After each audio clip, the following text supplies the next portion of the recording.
Good morning, everybody. Enter the stars. Welcome back to the channel. And, well, looks like we all caught a magical cold that hit us all at exactly the same time across the entire country.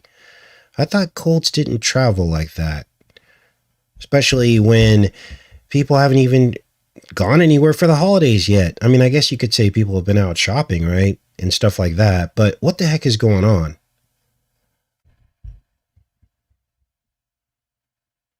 Okay, I stopped the stream and I started it back up again. Let's see if that helped things much. Had some buffering when we originally opened the show. Tom, let me know when we're back live again. Kind of tried to reset everything. Sometimes that's all it takes.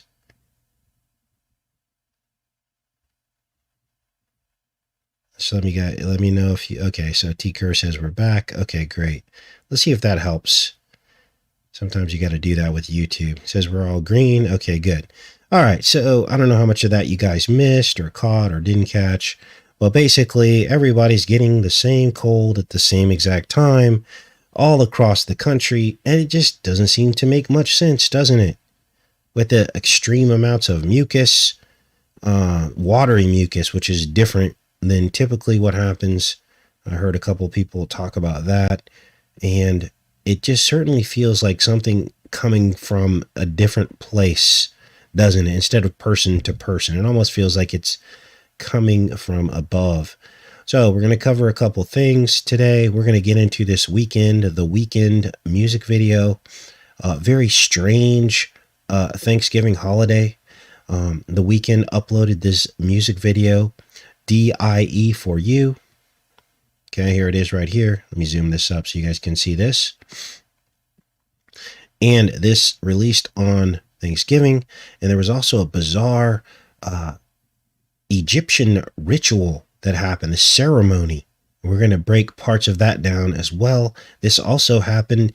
It was on live on Thanksgiving, as you can see here at the Luxor. So, and it's weird because these two things actually tie in together. So that's what we're going to be checking out today. Now, who is The Weeknd? Well, of course, The Weeknd is the act, or whatever you call him, that did the halftime Super Bowl show. And we actually looked at that show and broke it down right after it happened. There's a lot of symbolism with that. And that video should still be up here on YouTube if you want to check that out. Now, I don't do too many of these mainstream music videos as often as I used to.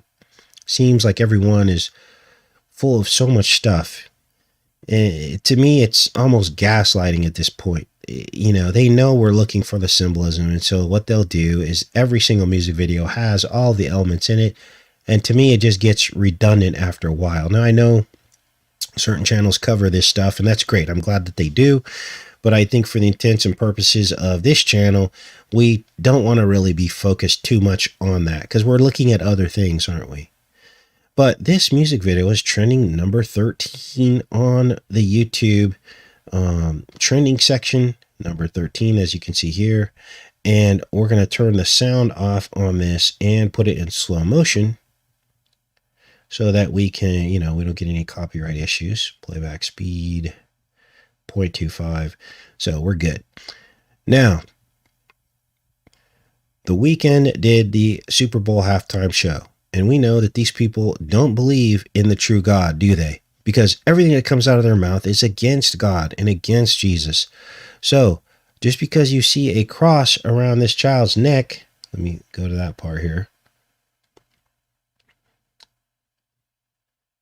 doesn't mean anything, does it? Let's back it up. Let's play this. So this child has a cross around his neck. And a lot of people, if you're not awake, you're simply just going to think that this is something positive. You're going to think, oh, that means that they care about God, they care about Jesus.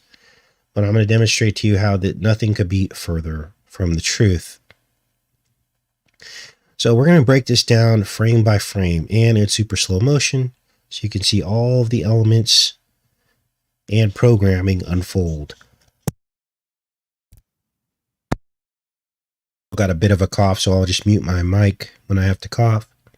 Now, the video opens. Now I want you to keep in mind as we play this, that this released on Thanksgiving. And the video opens with this boy escaping from some kind of testing facility. Now this is weird because, you know, we've talked a lot about this stuff. MK Ultra, you know, they're running secret tests on people, right? And they're chasing him. He's escaped.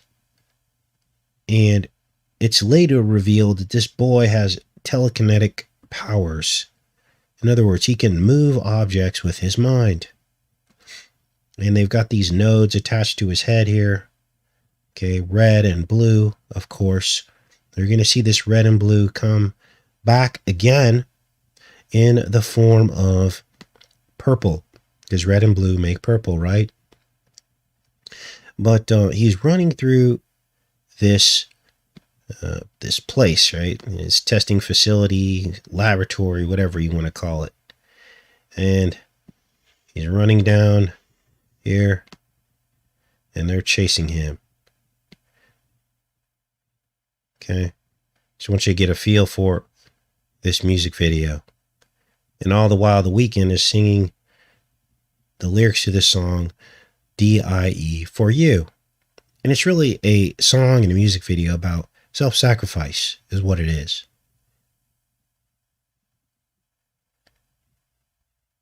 Now, let's keep going. So, the first place he goes is he hides in this shed behind this girl's house. She's playing the game Halo on her video game here. And what is Halo? Well, everybody knows Halo. Halo is a video game about a ring in the sky, isn't it? And the ring is a halo. It's a crown is what it really is, because that's what a halo is, right? And so this has significance because what have we been dealing with for the past 2 years? A crown disease. So this definitely has something to do with what they're talking about. And it fits into this very bizarre theme that they have going on here, which is going to all play out as this video plays out. So she's playing Halo in her room, surrounded by stars. She's got a Halo white sweatshirt on. The white represents virginity, always does. And there is the shed. How many of you will recognize this shed? Because this is from E.T. Remember that whole thing where Elliot walks out to the shed, and this is his first encounter with E.T., the extraterrestrial. In fact, the boy is an extraterrestrial. He's an alien, according to the plot of this music video. So he's hiding in the shed behind the girl's house after she's playing Halo. Again, this is all about the crown. There's something about the crown. Something about the crown disease that fits into all of this. She's got the flashlight, so she becomes the crown. She approaches the shed.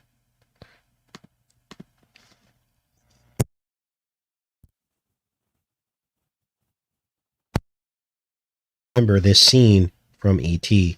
In fact, let's go ahead and punch it up here. E.T. The shed scene.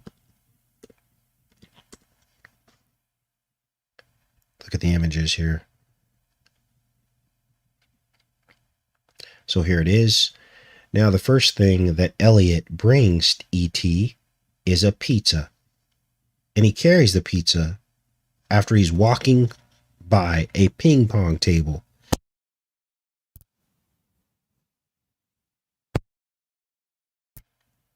So, where have we seen and heard that before? Well, we had covered this scene a couple of years ago, hadn't we? On this channel. 1982, E.T. the Extraterrestrial.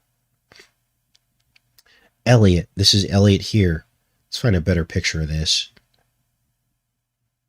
Now, a couple things happen in this scene.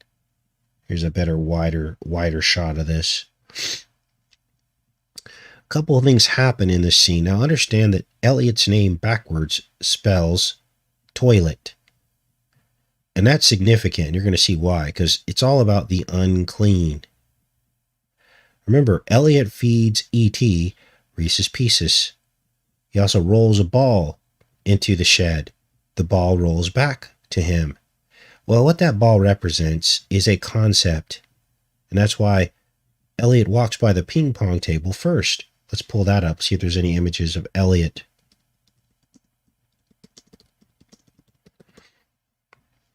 Now, I would show you guys the actual clips from this, but, you know, YouTube's becoming very, very sensitive about that.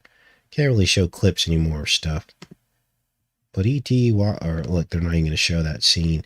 The first place he walks is next to a ping pong table. And then he goes out to the shed. If you wanted to, you could pull up the movie and see for yourself. And it's actually back here when he walks next to the ping pong table. So what does all that mean? Well, let's break it down. Because the ping pong ball and the ball that Elliot rolls to E.T. is a visual representation of the whole scientific concept of panspermia. What is panspermia? Well, it's the creation lie. And what they say is that they basically say that there's infinite life on infinite worlds. And it claims that the method by which this happened is that life ping-ponged across the universe on comets, asteroids, and interstellar debris. That is the theme or concept of panspermia. Let's look it up. Now, we had covered this before. The theory that life on the Earth originated from microorganisms or chemical precursors to present in outer space and able to initiate life on reaching a suitable environment. Now, this whole concept of this panspermia is called the cosmic serpent. And this was immortalized in a book by the same name. Let me show you that book. And they talk about this life ping-ponging across the universe. Here's the cover of the book. Now, here's what's weird. This book actually appeared in a short film produced by a particular man who owned a table tennis pizza place. We all know who he is. We're not allowed to talk about that anymore. But this book appeared in this little short film that he produced, at the end of which has credits in his name.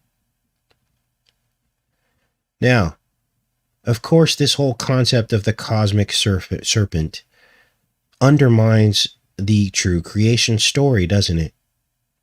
So if it undermines the true creation story, that would make it an Antichrist story, right? Now, who was E.T.? Who was the extraterrestrial? Well, this is going to blow your mind, because I believe that the acronym for E.T. was intentionally created as an abbreviation of the country Egypt. So you shorten Egypt, it could become E.T. Now, if you think that's ridiculous, understand that there are many gods of Egypt. Here they are all here listed on Wikipedia. These are all the Egyptian deities.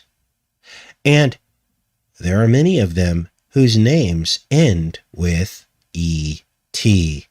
There's Set, there's Amunet, Anuket, Bastet, Heket, Ementet, Nekbet, Pakhet, and on and on and on. In fact, there are fully 50 or more Egyptian gods, I'm scrolling through them right now, whose names end in the letters E.T. One of these gods is like a frog god. Looks kind of like E.T. as well. So, do you get the E.T. connection to ancient Egypt? I hope you do, because it's there. You see, why would they come up with this cosmic serpent ping-ponging across the universe idea? Well, because by pretending to originate from another planet, these fallen gods get to create whatever origins they want, and they'll be worshipped as peaceful aliens by the masses. What they don't want you to know is that they've been here all along with us. They were just trying to find a way to create a palatable acceptance of their existence. And that is the lie. Look at all these gods whose names end in E.T. This is not an accident. So the extraterrestrial really is are all these Egyptian gods. Now, why are we talking all about E.T. while we're trying to decode a music video? Well, because they've got the concept of E.T. in the music video, right? Yes, they do. I think we can all agree that that's the scene. Let's keep playing this. Now, many of you will remember that E.T. was resurrected in the film, just like some of the resurrection stories in ancient Egyptian mythology, right? Look at this. It's got the flashlights. This is all signature stuff from E.T. So we scroll through this. There's more ball references. The seed.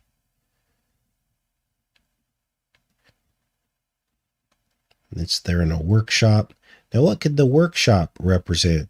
Well, that's what they're doing. This is a workshop for them, messing with genes and these things. It's like they're in the workshop. Okay?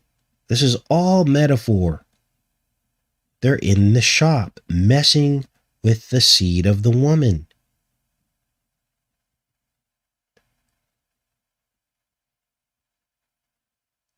Every single image in here, it means something.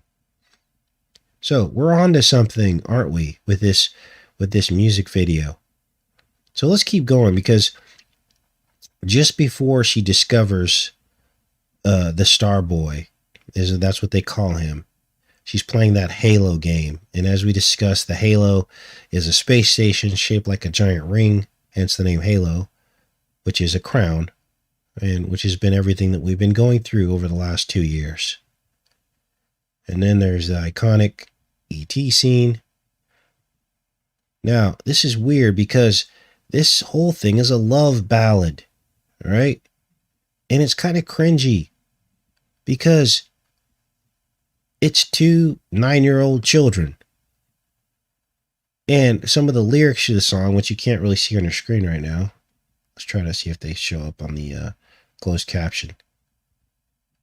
Just seem kind of cringy. They don't fit within the context. 2 children. It just doesn't make any sense. Because like this 9-year-old boy really wouldn't be singing about this. So they proceed into her room, and I guess they fall in love, but the moment that they fall in love is important. She reaches her hand out there. They're searching for him. They go into the room and sees stars all over the walls. Parents are asleep. They're still looking. Stars all over the walls. Now, what happens next is she hits this purple, I think it's like a strobe light or some kind of lighting effect, as you can see here. It goes from blue to purple. He peels the stars off the wall. The stars undergo a change. They're affected by his magic. They then fall from the ceiling and begin to orbit him.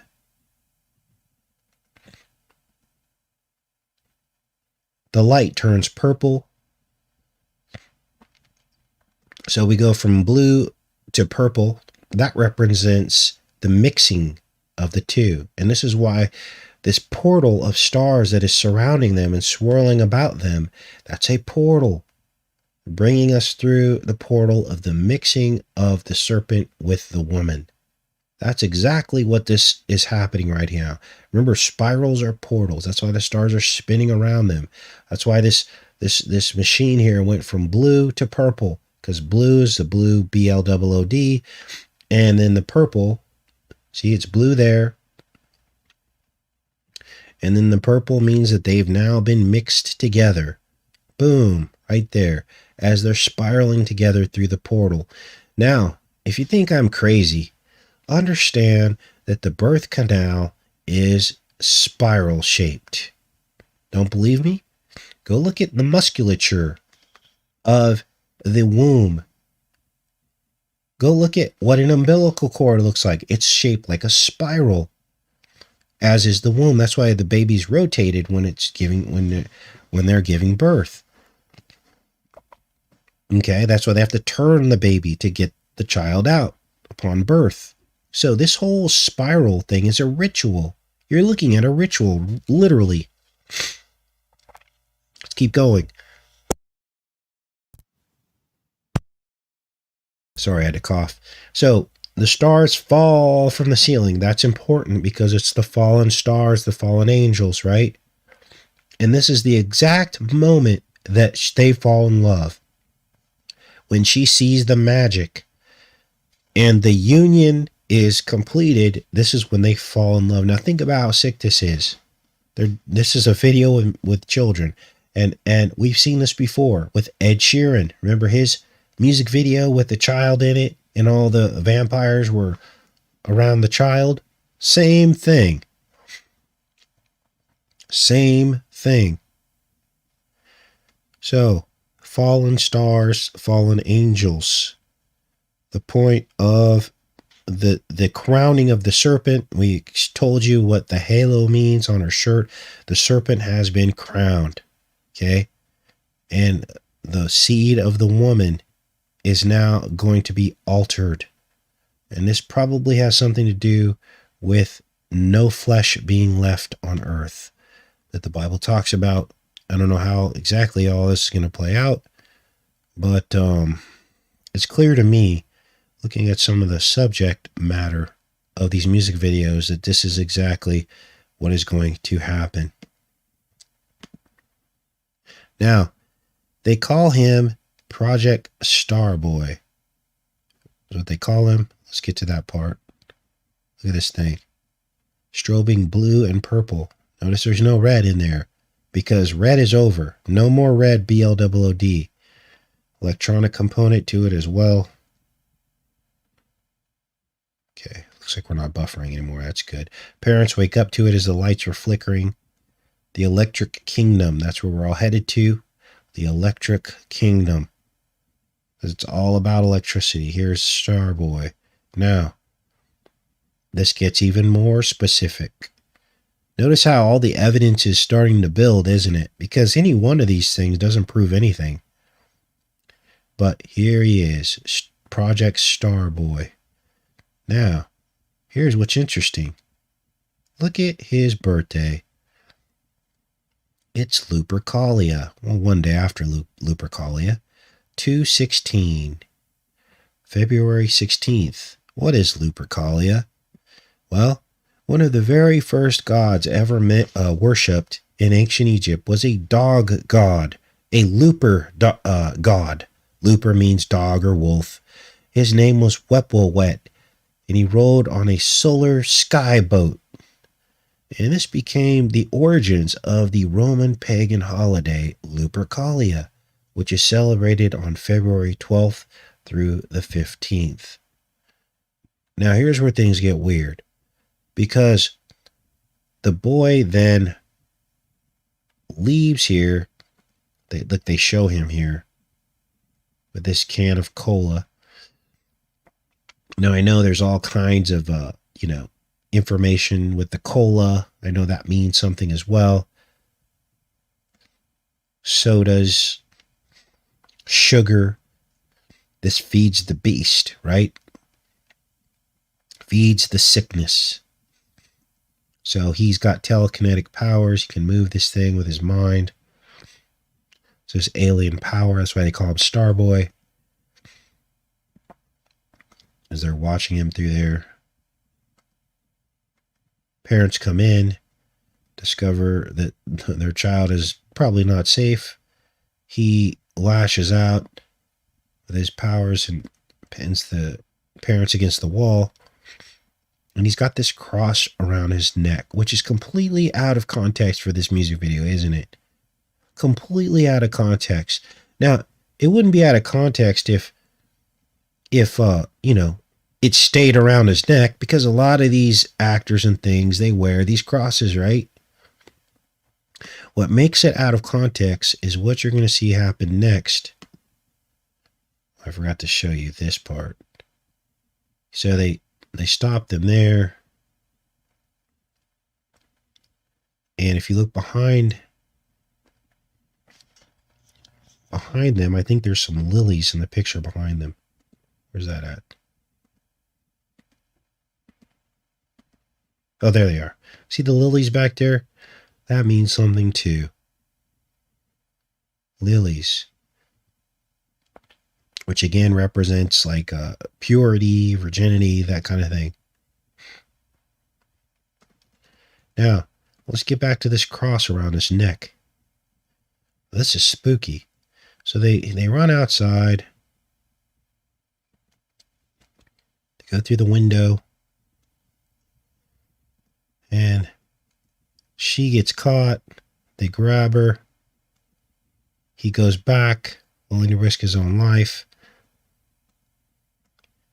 And around his neck is the cross.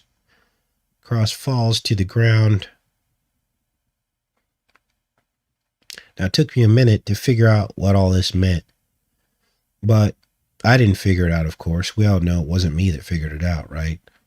When you're open to the truth and you pray and you go, God, help me understand this and what this all means. He wants you to understand the truth. Cross breaks, falls into the ground, and hits the grass, and it begins to corrupt creation. The rain that's happening in the scene is about Ra in man, Rain Man. The cross begins to corrupt creation. Let's zoom in on this because this is important. Look at what the cross did.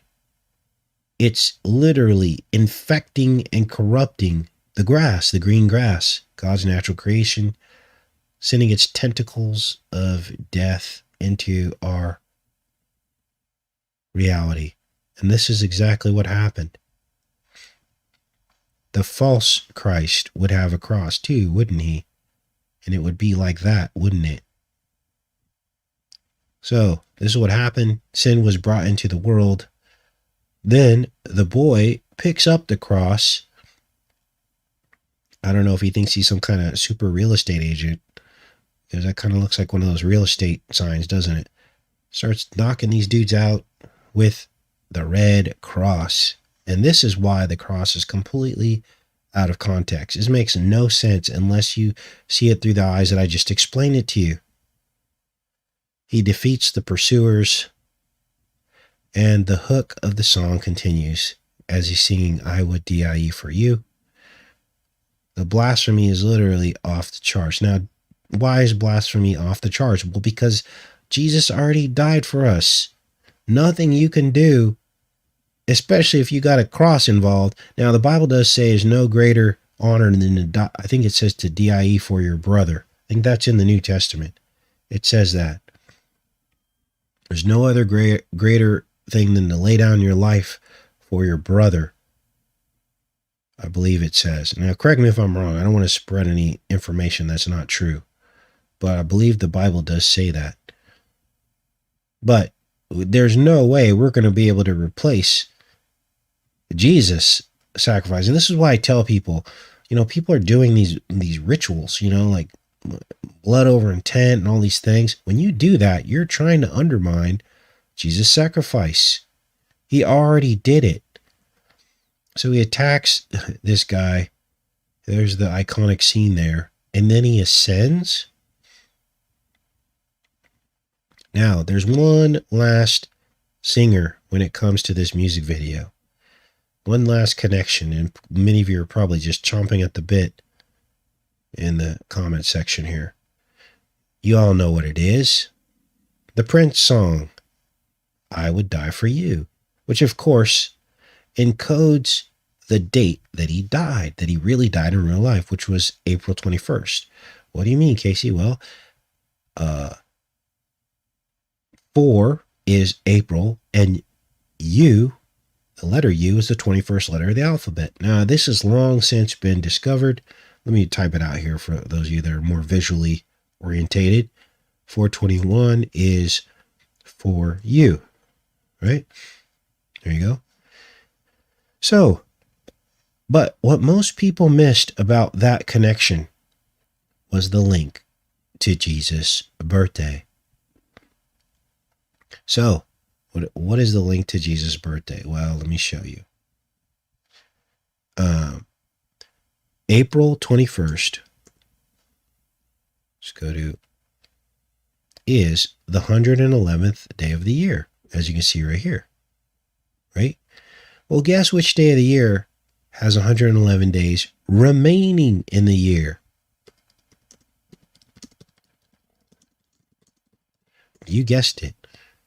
Blind 11. So this makes this what we call a mirror date. All a mirror date is you look at the day of the year something is, you find the date that's the opposite of that, and there's your mirror date. Very, very simple to find. Okay?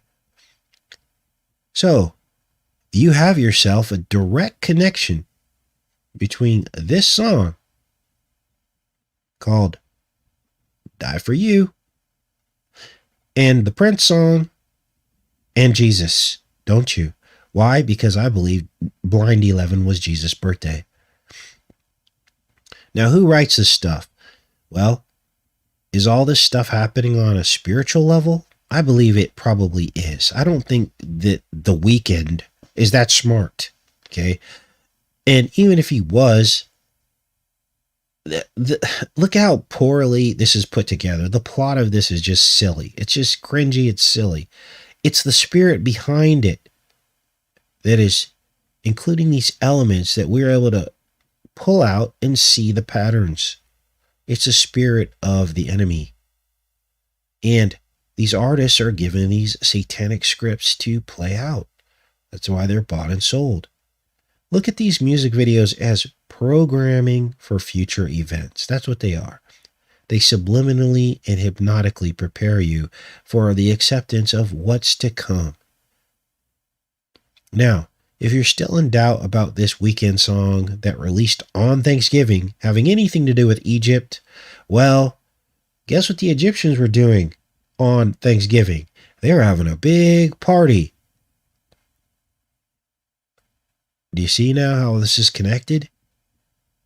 What were they doing? Well, it was some kind of bizarre ritual. It was called the opening ceremony of the 3,000-year-old Avenue of Sphinxes in Egypt. And here's what they were up to. Halfway around the world, the seed of the woman, as you can see here in gold, being split or injected through with what appears to me to be a needle, a giant needle. You got the obelisk in the foreground. I took some screenshots of it. Here's one screenshot there. You got the pillars in the background. I think we can play parts of this. Let's mute this too. The 3,000-year-old Avenue of the Sphinxes. Let's play part of this. This is a big deal. Look at the obelisk. Look at the needle. This is crazy. Let's back it up. You see the needle? There's the needle, and there's the plunger right behind it. Watch. Dun, dun, dun. They're dancing around. And it's a string of blue, people dressed in blue, that make up the actual needle. Reminds me of the Paris Fair and Trilon, doesn't it? The World's Fair. Remember that? The Perisphere Trilon. It was a globe and a needle. Do you see how all of this fits together now? See the plunger back here with the light, and then this central part coming through the middle here. So let me slow this down. Normal playback speed. So we can get a really good look at some of this stuff. And there were like dignitaries there and everything. This was a big deal. On Thanksgiving, the Luxor. Look at this. The false gods in the background. Now, oftentimes I'll get people angry at me. Casey, why are you so angry at the Egyptians? I'm not angry at the Egyptians. It's not the people. It's the false gods that ruled over the people. The people that live in Egypt are victims just like God's holy people were victims. They were being held by the pharaohs. In fact, some historians say that there were actually 2 separate pharaohs over the course of the entire time that they had enslaved God's people. Never forget that the pharaoh wanted to be God. He sent his magicians, the Egyptian magicians, right? Look at the needle. He sent his Egyptian magicians to battle God and to pretend like they knew how to do magic when they really didn't. And God won. Aaron and Moses won, didn't they? So this was a big deal. This was a very big deal. Let's see if there's any more. There's the dignitaries. Look at, whoa. Lo and behold. Weren't we just looking at lilies in the music video? And here they appear on the table? Do you get it now? Something's not right. Look at these guys. They're all sitting in these like chairs. There it is right there. The obelisk.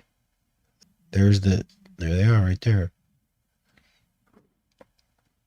And then they all get up and they go off the stage.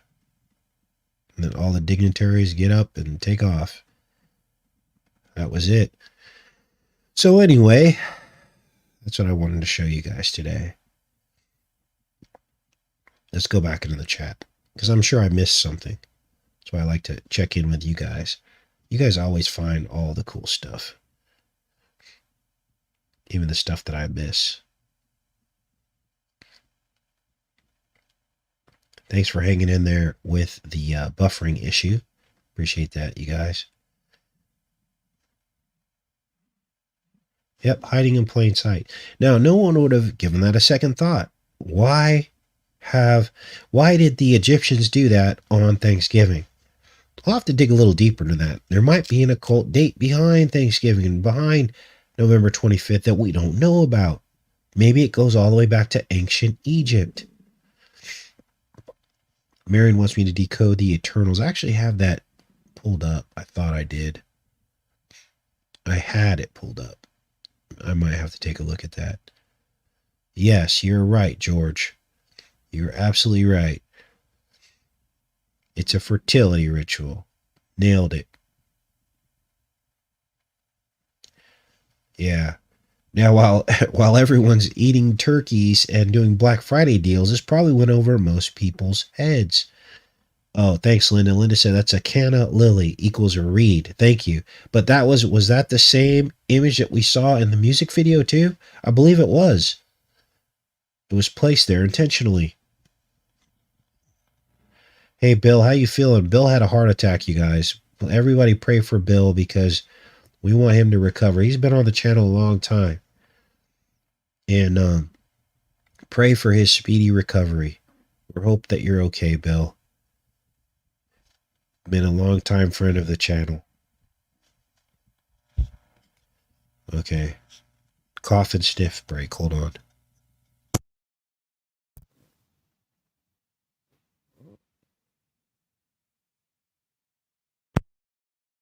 Yeah, I'm back.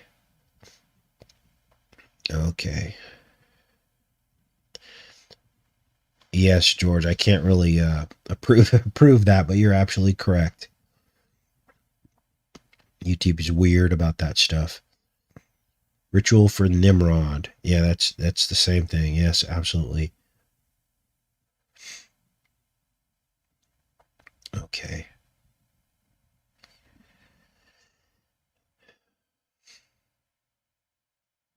When they rebuilt Jerusalem.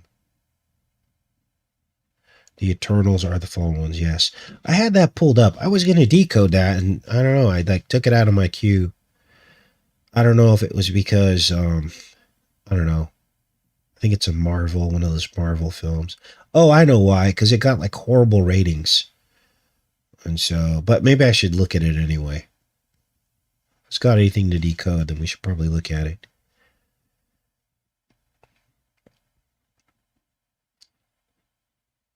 Yes, the fallen ones.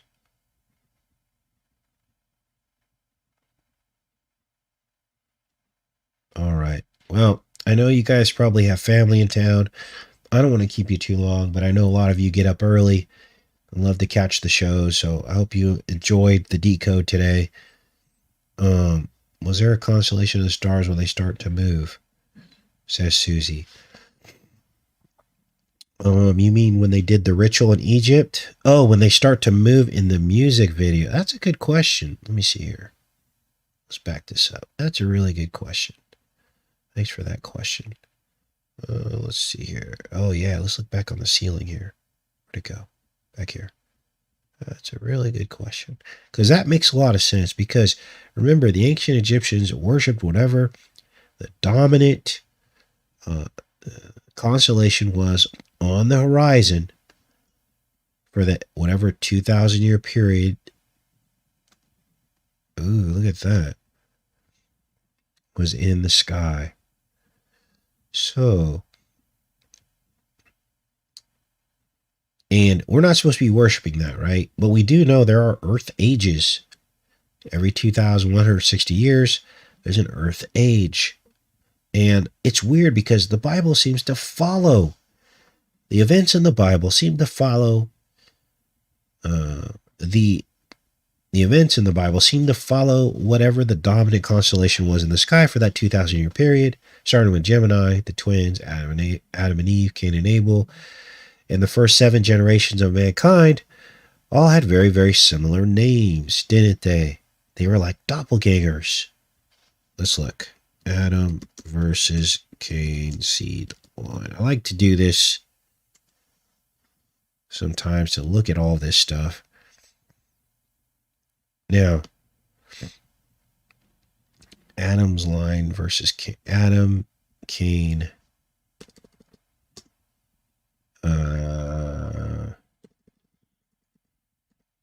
family tree. I like to look at this stuff because it's very important to understand these bloodlines. We can look at this one. Open image tab. Now, we do not worship the stars, nor do we, live our life by the stars, but there are signs in the heavens, aren't there? And the Bible says there are. In fact, God named Orion. It's mentioned in the book of Job. God named Orion. In fact, he challenged Job. He says, who can loose the belt of Orion? Who can spread the stars of the Pleiades, I think he said. Look at the book of Job. God named the Pleiades and Orion, the Mazzaroth, Arcturus. It's all mentioned in the book of Job. So there are signs in the heavens. Now, here's what's interesting. How the dominant constellation of the sky on the rising sun, or setting sun, I'm sorry, always seems to overlay biblical events. The very first 2,000 year period of human history was the age of Gemini. So for that 2,000 years, Gemini constellation was seen on the horizon of the setting sun. Now here's what's crazy. There was a very bizarre Gemini connection, twinning. What do you mean, Casey? Well, Adam and Eve, the first man and woman. But look at this. On this left side is Cain's seed line. On the right is Seth. And in fact, in the Bible, the two seed lines are split. In other words, Cain is not included in Adam's seed line. They are separated in the book of Genesis. But something else very weird happens. You have an Enoch in Cain's seed line, and you have an Enoch in Seth's seed line. Two different people with the same name. You have an Erad in Cain's seed line, and you have a Jared in Adam's seed line. You have a Mahujael in Cain's seed line, and you have a Mahalaleel in Seth's seed line. Do you see how they're the same? You have a Canaan in Seth's seed line, and you have a Cain in Cain's seed line. Wow. Now it goes even further. So you could basically play connect the dots. There's also two Lamechs. These are doppelgangers. There's a Lamech in Cain's line and a Lamech in Seth's seed line. There's a Methusael in Cain's seed line, and there's a Methuselah in Seth's seed line. Now, how could this possibly be? Geminis. Now, this goes on. I'm not going to belabor this point because it doesn't have a whole lot to do with this video. But if you think about all of the other Earth ages that follow, in order on the horizon, there are biblical events that mirror those dominant constellations in the sky. I think the next one was, I can't remember what the next one is that comes after Gemini. But anyway, the Egyptian wars, it was the bull. So it was the Taurus, the bull. And for that 2,000 year period, the Egyptians began worshiping the bull. And then the next 2,000 year period was Aries. And that's when God's people were sacrificing goats and lambs after they got out of Egypt. You see the crossover there? You can't make this up. What came after Aries? What came after Aries? Anyone? Which Earth age came after Aries? Yes, we're in Aquarius now. Now, again, if you just tune into the show, we're not telling you guys to go all become astrologers and live your life by the stars. These are two separate conversations. We're talking about astronomy versus astrology. We're talking about astronomy here. What comes after Aries?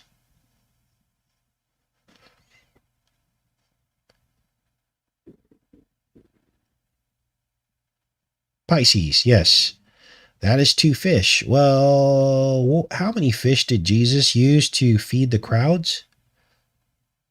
He was in the age of Pisces, the two fish. And his entire ministry was about water, wasn't it? He was the living waters. Fish live in water. He told one of his disciples to catch a fish with a coin in its mouth, to pay a tribute to Caesar, just to be polite, not that you're obligated. What else happened? There were two stories of two fish that he used to feed a crowd on two separate instances. I think they fed like 500 people. Fish, fish, fish. What is the sign of Jesus? It's a fish, isn't it? So, now we're in the age of Aquarius. This 2,000 year period that we're in now is the age of Aquarius, which is the spirit. And don't we all have to go back to the spirit in order to be with God? There won't be any flesh in heaven. And I think Jesus said that actually in a scripture. You have to be born of spirit. Also, his disciples asked him, where do we go to prepare for the Passover? From Pisces into Aquarius, into the spirit.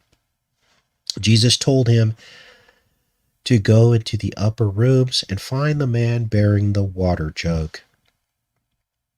That's Aquarius. So, bizarre, right?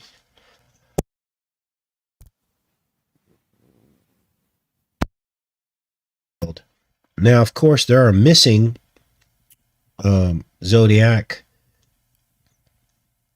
Earth ages from the quote-unquote wheel that aren't accounted for in the biblical history. There's a lot that aren't mentioned. I don't know where those are, what they meant, There are other parts of Earth's history that we're not told. We're told that Earth's history started in Genesis, and that's what I'm going to go with, because there really isn't too much evidence outside of that. So we don't want to read into anything that's not there. But we can make basic observations about what we just talked about. Nothing wrong with doing that at all. In fact, to ignore those connections is probably doing us a disservice from seeing the overall truth. So here we are, you guys, the age of Aquarius. This is when I believe Jesus is coming back. 2,000-year period of Aquarius. We're just at the beginning of it right now. 2,000 years after Jesus walked the earth, and this is when I believe he's going to return. We're going to be transferred into the spirit, and I hope everybody's ready, because I can't wait to go home. Everything in this life hurts. As you get older, you'll see that. The further you get away from God and knowing God in the womb, everything just starts to hurt, doesn't it? So, all right, that was a great question. Whoever asked that question, because it took us down an entire other rabbit hole. All right.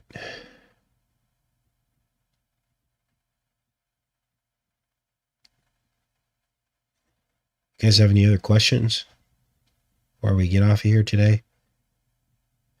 Thanks, T-Kerr, for the healing words and everything and the prayers. I think I'm fine. I just got a little tickly throat, so I'm sure that'll go away in a couple days. A little bit of congestion.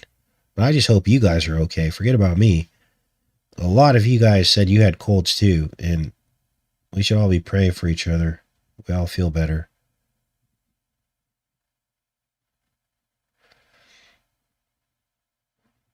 Yeah, see, the enemy corrupts everything. So what better way to corrupt the signs of the heavens than to create a whole, system of worship, self-worship, star worship, right?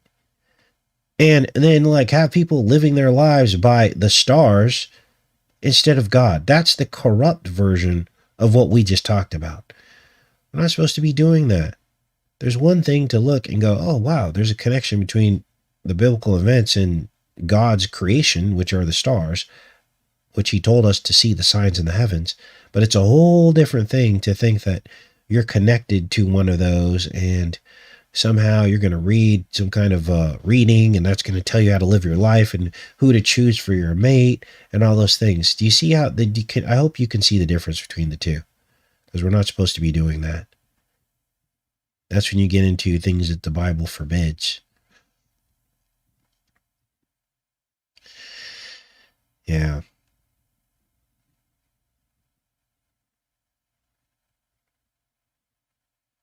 Okay. All right, you guys, I'm going to get off of here. Let you guys all enjoy your families, because, they only give us this time off during the year, right? To get together. So I don't want to infringe on that time. I love each and every one of you. I hope you guys have a great rest of your weekend. I'll see you on Monday. I think we're going to take a couple days off. I'll see you guys on Monday with some Between the Headlines. Take care, everyone.